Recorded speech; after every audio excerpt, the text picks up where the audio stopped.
Halo semuanya, kembali lagi bersama saya Michael. Di video kali ini kita akan bahas mengenai rekomendasi kripto di bulan Februari. Ya, tanpa terasa kita sudah melewati 1 bulan di tahun 2024 ini. Kita sudah masuki bulan Februari. Jadi di video kali ini saya akan bahas mengenai 4 kripto yang berpotensi di bulan Februari. Kita akan bahas satu persatu, alasannya apa, outlooknya bagaimana juga, gitu ya. Tapi kembali lagi, disclaimer on and do your own research. Ini bukan rekomendasi untuk teman-teman beli token-tokennya pada saat teman-teman nonton video, tidak seperti itu. Nanti kita lihat secara outlooknya juga. Ya, tapi setiap keputusan tetap di tangan teman-teman. Ya, jadi kalau misalnya teman-teman suka video ini, pastinya jangan lupa untuk bantu like videonya ataupun share videonya. Kita mungkin targetkan 520 likes di video kali ini. Ya, jadi kalau teman-teman suka videonya, tolong bantu like-nya dan thank you semuanya. Kita bisa masuk ke intronya dulu sebelum kita masuk ke dalam videonya ya.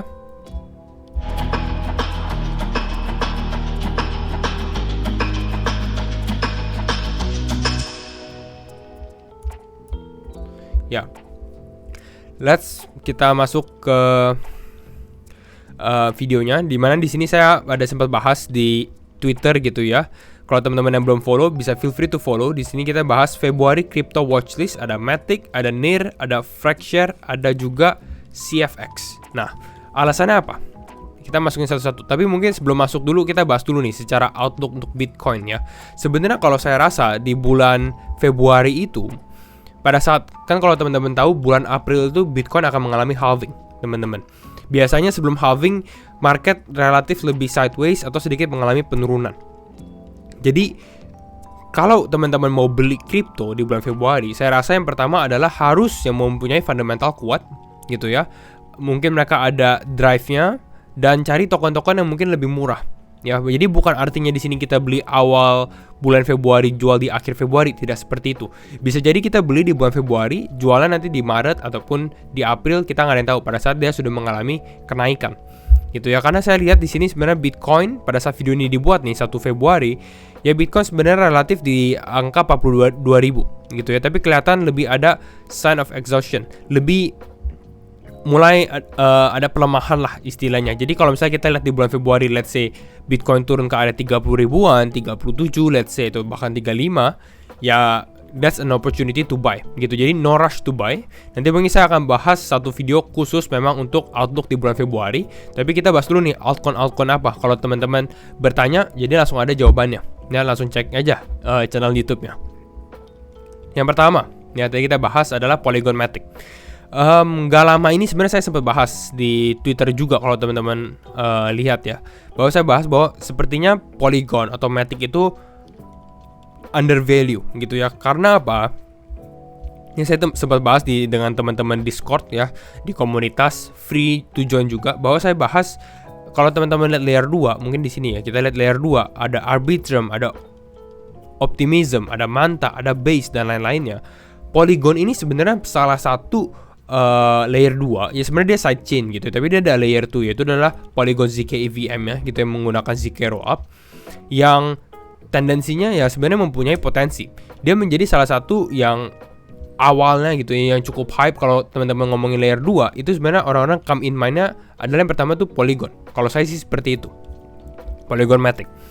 Dan kenapa dia undervalue? Kenapa dia cukup menarik? Salah satunya kalau teman-teman lihat di sini, kalau kita lihat di layer 2 bit ya, memang secara market share Polygon ZK EVM ini cuma 0,5%. Tapi teman-teman jangan meremehkan Polygon ya, karena ini cuma salah satu dari produknya doang ya. Dia punya produk tuh banyak Polygon, ada yang proof of stake-nya dia, ada ZK EVM, ada Maiden dan lain-lainnya gitu.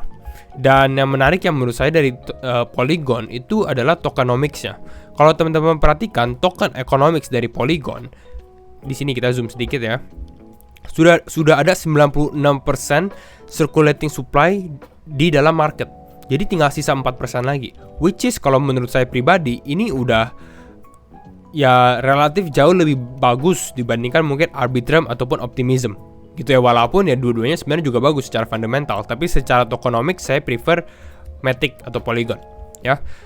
Nextnya kita mungkin bahas mengenai transisi, dimana Matic ya, itu kan tokennya Polygon, itu akan transisi ke POL ya. Jadi dia Matic akan transisi ke POL. Dan Pol ini akan mempunyai banyak utility, banyak kegunaan. Ya, salah satunya teman-teman bisa lihat yang di screen saat ini. Ya, one token to power all Polygon chains. ZK EVM lah, POS lah, CDK base layer tuh, dan banyak sekali. By the way teman-teman, banyak sekali project-project yang melakukan atau membuat projectnya melalui CDK-nya Polygon. Dan nanti mungkin ini saya bahas di Twitter ataupun di Telegram gitu ya. Kita lihat juga di sini, kalau kita ngomongin Februari 2024 kalender ya, ini saya sempat lihat ya. Polygon ini nggak ada automatic ya, nggak ada bad news atau mungkin token unlock dan lain-lain. Dan hampir semua token-token yang saya akan bahas di video kali ini rekomendasi juga relatif bagus-bagus semua sih sebenarnya. Di sini justru ada upgrade aja sih, dan treasure chain light paper gitu. Jadi which is netral atau enggak tendensinya lebih ke arah positif. Nah, next up ya, ini kita ngomongin Polygon 2.0 tokenomics. Yang tadi kita bilang dari Matic ke Pol. Sebenarnya ini bukan cuma masalah ganti nama doang. Nih kalau kita scroll ke bawah, nih saya sempat baca gitu ya. Kalau ini bukan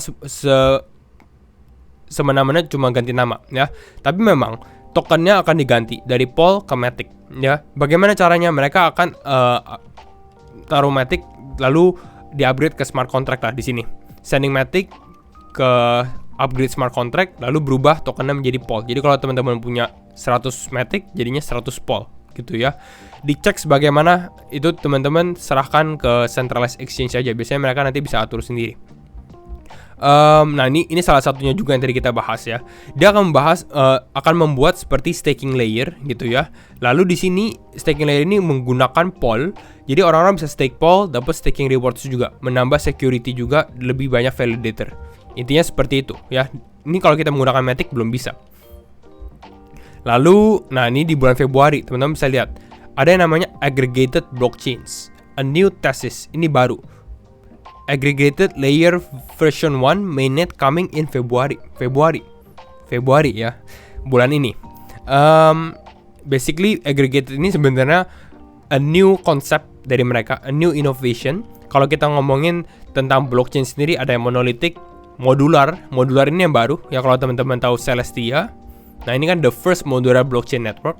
Lalu mungkin Polygon nggak mau kalah, mereka bikin aggregated ya. Nanti mungkin kita bisa deep dive di video khusus Matic ya. Ini udah hampir setengah video buat Polygon doang ya.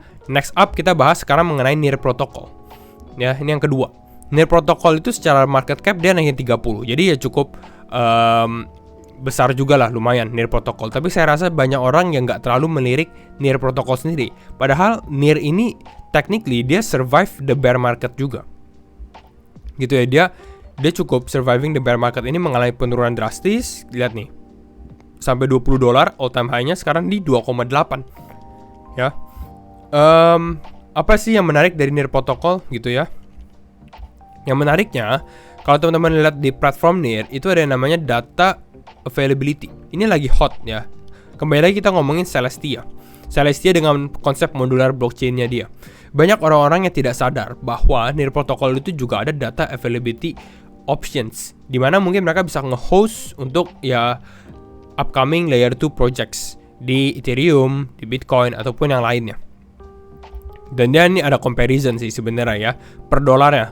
Dibandingkan dengan Celestia dia lebih murah. Dibandingkan dengan Ethereum, bahkan dengan dance shaking, dengan upgrade EIP 4844 gitu ya, itu pun masih jauh lebih murah karena Near punya cost itu cuma $0.0016 per blok ya. Jadi ini adalah salah satu yang kita bisa perhatikan dari Near Protocol sendiri. Ya ini protokol websitenya. Next up kita lihat juga Near Protocol baru aja mereka juga integrate dengan MetaMask ya. MetaMask kan banyak sekali orang-orang yang menggunakan MetaMask, bahkan saya di sini aja ada MetaMask gitu ya. Dan mungkin salah satu kendala dari Near Protocol adalah mereka mungkin akses ke usersnya kurang. Hopefully dengan adanya dia integrate dengan MetaMask, ini akan menambahkan jumlah users juga, lebih banyak orang yang masuk ke dalam ekosistem Near sendiri gitu. Dan yang terakhir kita lihat juga yang saya suka adalah Near Protocol ini aktif. Salah satu project layer 1 yang sering sekali melakukan live. Jadi komunitasnya saya rasa cukup aktif gitu ya. Oke. Yang ketiga itu adalah Fracshare ataupun FXS. Ini sempat saya bahas di video. Ya, yang video yang ini nih, Topics 2024. Ya, dan Fracshare ini masih menjadi topik juga sebenarnya di bulan Februari ataupun di 2024 karena saya rasa the team is building gitu ya. Benar-benar building. Ini teman-teman bisa lihat sekarang di 9,6, all time high-nya dia di sekitar $40 gitu ya. Itu pun dia belum hype karena ini pada saat tokennya launching, dia ini technically masih building the project. Jadi produknya belum ready. Nah, di bull run kali ini kalau memang kita mengalami crypto market bull run, ya Fracshare ini ya akan mencoba untuk mengalami kenaikan juga. Karena apa? Karena produknya udah ready juga. Teman-teman bisa lihat. Fracshare ini menurut saya ini menjadi salah satu infrastructure DeFi yang paling lengkap. Semuanya ada di Fracshare ya, mulai dari stablecoin, teman-teman mau lending, mau liquid staking dan lain-lainnya, semua lengkap. Ini teman-teman bisa lihat di Fracshare ya, di aplikasinya. Ada FraxSwap, FraxLend dan lain-lainnya. Jadi sebenarnya dia banyak sekali. Tokennya pun ada Frax, ada FPI, ada FraxETH ya. Jadi ini benar-benar ya lengkap lah. Dan kalau kita lihat secara stablecoin sendiri pun ini bukan kripto kecil juga karena Frax ini technically dia ini untuk Frax ya, token Frax ini adalah stablecoin dari Fracshare ekosistem. Dia tuh ranking 7 di bawah TrueUSD sama USDD. Jadi which is menurut saya masih lumayan lah. Ya, hopefully dengan adanya ekosistem building dan lain-lain ini bisa naik dan naik terus seperti itu. Jadi ini untuk Fracshare. Kenapa tapi dia menjadi rekomendasi? Ya, yang pertama, secara vesting schedule atau secara tokenomics juga, Fracshare itu ya untuk tim atau private round investors yang awal-awal mereka udah selesai secara vesting schedule-nya. Artinya nggak akan ada token unlock untuk tim ataupun tim founders ataupun untuk investors awal. Ya di sini teman-teman lihat. Yang terakhir itu adalah Desember 2023. Artinya apa? Artinya ini cukup positif lah untuk Fracshare sendiri. Yang kedua, adanya Fraxtal ataupun Fraxchain ya, yang akan dijadwalkan seharusnya Januari. Ya dia sebenarnya foundernya tentatif ya. Pokoknya dia bilang di awal tahun 2024. Ya tapi sepertinya waktu dia di salah satu podcast ada yang sempat membocorkan 7 Februari sebagai tanggalnya. Jadi ya we'll see ya, dan secara harganya juga kalau menurut saya Fracshare dalam beberapa hari belakangan ini ya cukup bertahan gitu ya, cukup strong lah. Jadi tinggal kita lihat lah perkembangan dari Fracshare dan Frax Finance sendiri gitu ya. Dia banyak token ya, tapi kalau teman-teman ngomongin FXS, basically kalau teman-teman beli FXS ini teman-teman adalah bullish for the whole ecosystem DeFi-nya gitu ya. Bukan cuma Frax Ethereum, bukan cuma Frax doang ya stablecoin-nya ataupun FPI. Basically FXS ini ya untuk seluruh ekosistemnya. Ya, jadi ini a play. The next one ya, yang keempat ya, ataupun yang terakhir itu adalah Conflux ataupun CFX. Ya, ini saya juga sempat bahas di beberapa video terakhir, tapi belum sempat kasih rekomendasi dan mungkin sedikit deep dive. Tapi kenapa Conflux? Conflux salah satu lagi adalah dia adalah bisa dikatakan Chinese narrative coin. Ya, kita tahu di bulan Februari itu akan ada tahun baru Imlek. Ya, dan di tahun 2023 sebelumnya itu banyak Chinese coin ya, kripto China crypto gitu ya. Mereka itu mulai mengalami kenaikan pada saat tahun baru Imlek seperti itu. Jadi kita bisa play juga di Chinese narrative. Ya, salah satunya yang paling besar itu adalah juga CFX. CFX ini seperti kita bilang juga ini menjadi salah satu blockchain yang bukan diregulasi tapi diterima di pemerintah China. Kita tahu mereka kan di-ban ya, Bitcoin tuh di-ban. Jadi inilah kelebihan dari CFX. Dikatakan biasanya CFX itu adalah Ethereum-nya China. Nah, ini blockchain without barriers ya. Ini teman-teman bisa deep dive ke websitenya, tapi kita nggak masuk terlalu deep dive ke websitenya juga. Oh, tapi kita stop dulu di sini, di pas di sini gitu ya. Kalau teman-teman nonton sampai di tahap ini, jangan lupa mungkin untuk komen kali ya, komen love atau hati gitu ya, karena Februari adalah bulan kasih sayang juga. Jadi komen hati di bawah gitu atau kasih emoji. Jadi saya tahu juga gitu teman-teman yang nonton sampai part ini ya. Kita lanjut, tapi kenapa CFX gitu ya. Nah, ini teman-teman bisa lihat Chinese New Year in 14 days ya, dalam 14 hari, dalam 2 minggu lah, awal Februari kalau nggak salah 10 Februari. Lalu ada mass delivery SIM cards. Ya, ini yang saya sempat bahas juga di video nih. Ini SIM card yang Best SIM namanya, ini bekerja sama Conflux dengan China Telecom gitu.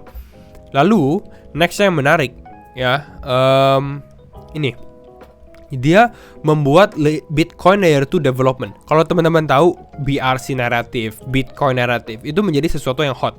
Dan Conflux mereka baru membuat roadmap bahkan 2 hari yang lalu mengenai Bitcoin Layer 2. Jadi ini benar-benar play out sih menurut saya. Dia bilang dia akan membuat network yang akan menggabungkan Bitcoin juga sebagai gas tokennya ya di layer 2-nya dia. Ini seperti konsepnya lah istilahnya, Bitcoin sebagai gas token. Dia juga bahas mengenai roadmapnya. Ya, ada short term goalsnya. Pertama prototype dulu, layer 2, testnet dulu, lalu baru mulai sampai ke long term visionnya adalah launch mainnet. Cuma ini baru kan, bener-bener baru 2 hari yang lalu. Jadi ya in development. Tapi ya market crypto suka sesuatu yang seperti ini. Gitu ya. Nextnya, nah ini kita teman-teman bisa lihat kenapa dia Chinese coin gitu ya. Karena supporternya juga rata-rata orang China gitu. Dan ini CFX kita lihat Conflux Best SIM card has been successfully released. Ini yang tadi saya bahas. The most secure Bitcoin Layer 2 in history will be officially launched in May this year. Jadi Layer 2-nya akan di-launch di bulan Mei. Gitu. Lalu dia bilang ini teknologi yang bagus dan lain-lain. Conflux harusnya mengalami kenaikan intinya. Dengan market cap harusnya naik sampai 150 miliar dolar.